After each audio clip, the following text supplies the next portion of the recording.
Hey guys, and welcome back to the channel. I have another F-150 Harley-Davidson coming from the long crank no start condition from Nevada. Ron, this is your computer. Let me get some light in here so you guys can see better. As you see, I have the computer already connected. It's not powered on yet. I'm using these as a power supply. Well, actually, this is the power supply. This is the breaker box where I then, using the switches, can power everything up. Before that, let's just read his concern. Very short note. I normally do open a folder for each customer. Oh, camera is not on. Give me 1 second.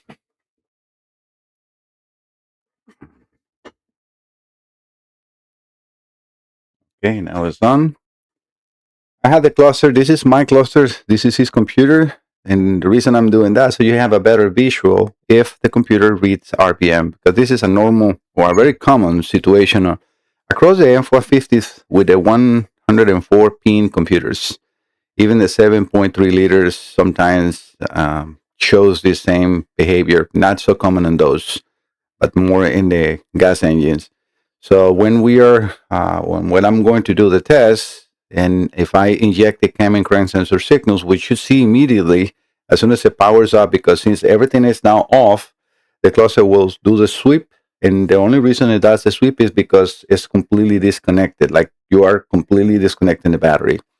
So after it does the sweep, it should read RPMs first. I'm going to put another software in the screen, which is the full probe. That's the simulator I use, and this has this software. That's what you see now. On the right side, we have 4 injectors, and the last images are like 2 coils, even though there are 8 injectors and 8 coils, which I can see on my low boxes in here, or see in here. The software only shows those much, and we'll see.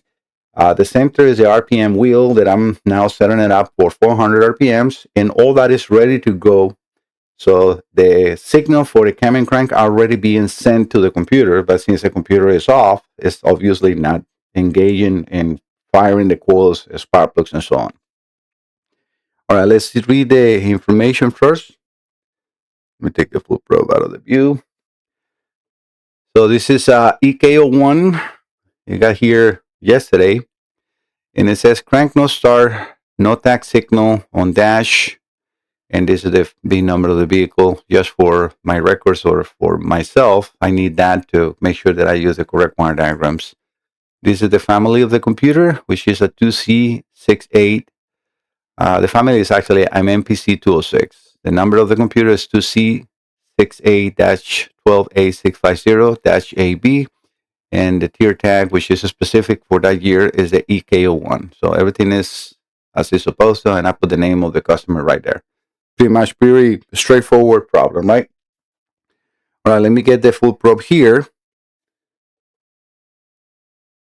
As you can see well in there. So I'm going to get the image in my screen so I can see what you guys are seeing. All right, so I'm going to put the battery and then the ignition in 1, 2, 3. That should have already fired. We should have already seen the injectors and the coils firing, and it's not happening.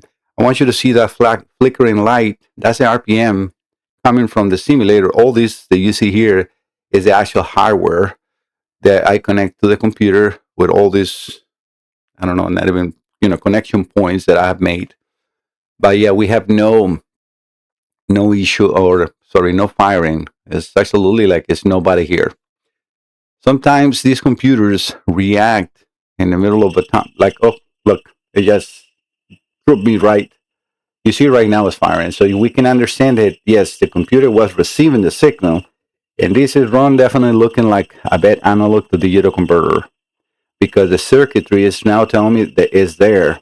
What is not is the actual logic part, which is that component, that analog to digital converter takes this analog signal and makes it into a digital signal to send it over to the microprocessor. And for some reason, and it's not that because the amplitude, again, the height of that signal voltage-wise is not there, because you can see now it's reading it. It's just because it's damaged.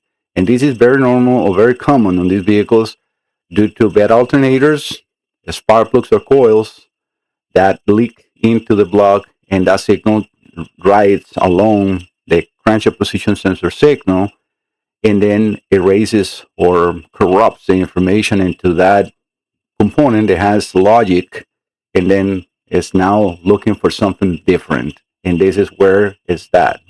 I'm going to turn it off one more time. Just the ignition. I'll let the battery on, and let's do the same. 1, 2, 3. You see, it's doing it again. And it's most likely if I leave these on and wait for, I don't know, maybe, I don't know how long it was, maybe 15, 20 seconds. And I mean, it's impossible in the vehicle for this to be reproduced as I am doing, because you will have to be cranking and cranking and cranking and cranking and cranking and cranking for 20 seconds. Sometimes even if you wait, you see right there, it's now firing. Sometimes if you wait and just with the ignition on, with the ignition on, it might work, but sometimes it doesn't. So, but yeah, we're definitely reproducing Ron's concern 100%. Let me open this computer, make the repairs, and I'll be right back, guys. All right, guys, I finished the repair. Yes, it was definitely damaged or corrupted, let's say, analog to digital converter. I always correct the concern first, and then I do a full repair, which I replace coil drivers, injector drivers, analog to digital converters, voltage regulators, and other components that I do to make sure that everything is good for a 1-year warranty that I give him. Actually, a lot longer. Sorry about that. I got interrupted. So yes, I was saying that I always replace all those components, and I put the same conformal coating that Ford uses for these computers. So it looks like nobody was ever here, and it looks brand new. It looks like back into original state. Sorry, busy morning. All right. So yes, all components are replaced. I put that conformal coating and give this a very long-term life. I have repaired, computers of 7 years ago are still running strong, and you can go and see my reviews in Google that proves that, because there is almost 100% of my customers happy. I keep a follow-up. I try to always understand if it's anything wrong. I try to take it back. I have even computers of these that fell after the year, which is my warranty, and I have done it for free. As long as a component failed and I can help them. And this is a very expensive repair, because this component, that's the analog to digital converter, is $1,000, and that's my cost. It's only one supplier in the world that has it, and that's his price. And I'm not marking anything up. Why? Because otherwise this will be a ridiculous amount of repair. But it is what it is. All right, so let's do the test. All right, so as you can see, everything is off. Just going to show you briefly here that all this is off. To do the same test that we did before, I'm going to put the full probe, which should be the same way that we have it before.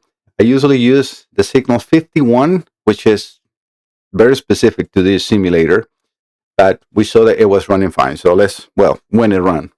All right, so I'm going to put the battery first, and then ignition in 1, 2, and you can see how we get a signal on the simulator even before this one can pick up the RPMs. And now we have RPMs in the cluster, which we didn't before.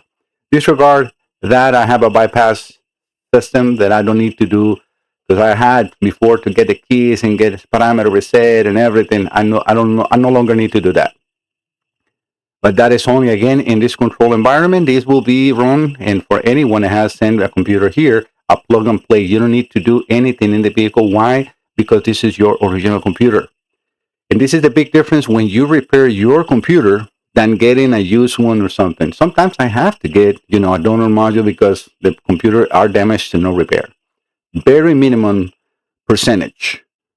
And I always try to steer away from that. Why? Because when I repair your computer, all the maps, all the fuel trims, transmission adaptations, relearn process that are saved in the memory of your computer are there. Keys, immobilizers. There's a lot of information in here that when you put another computer, it's not there. And you might experience different, problems just because it was in another vehicle. They're not brand new computers, right? Unless you buy a brand new, but it's still, even if you buy a brand new, the whole relearn process has to be started again. And programming keys, immobilizers, with this, plug and play, you're good to go. All right, and that's what I've been doing now. But yeah, we can see this running perfectly. I'm going to turn the ignition off. This time I'm going to leave the battery. You can see the red light right here. So the sweep test is not going to happen. This is going to be, as soon as I click 3, it should read the RPMs and we can see the signals in there. Okay, so let's count to 3. 1, 2, and we can see that picking up in the cluster instantly, and the signals are there. So what I'm going to do is off camera, because I don't want to hold you here. I'm going to run this computer for 1 exactly hour, because I have some of these components fail, and that usually happens in the 30 to 40 minutes, 30 to 40 miles mark, which it can be 30 to 40 minutes, depends on your driving. And I'm trying to minimize that impact. If I have a failed component that is going to fail, I'm trying to keep it in-house. So when you get it, it's good to go, because I'm trying to get the best experience to the customers. And I always try to explain that these are electrical components. Even with all my stress procedures and tests that I try to apply before sending it to you, it can always fail. But you are under my warranty. No worries about it. I will help you. I will take care of you. Again, you are in the best hands. There is no other company in the world, period, that provides this kind of service with videos showing you the before and after.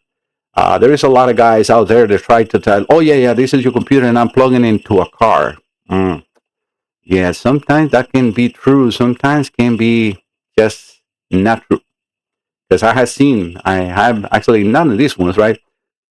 But I have seen guys that work in Mini Coopers and does that, and then send the computer back to the customer, telling them, like, look, and the customer told me, Mike, I saw a video of them connecting my computer. They put a mark and it was running good, but then I put them in my car and it's not working. Send it here. I'm like, yeah, this computer definitely cannot run fine. I fix it, send it back, perfect. No problems ever. Why? Because I do a stress test on the components, and that's what I try to do always in here. All right, guys. Thank you so much for visiting Mike Salazar Diagnostics. We're almost in the 100,000 subscribers, so keep subscribing. Help me get there. Thank you so much. I'll see you in the next one. Bye-bye.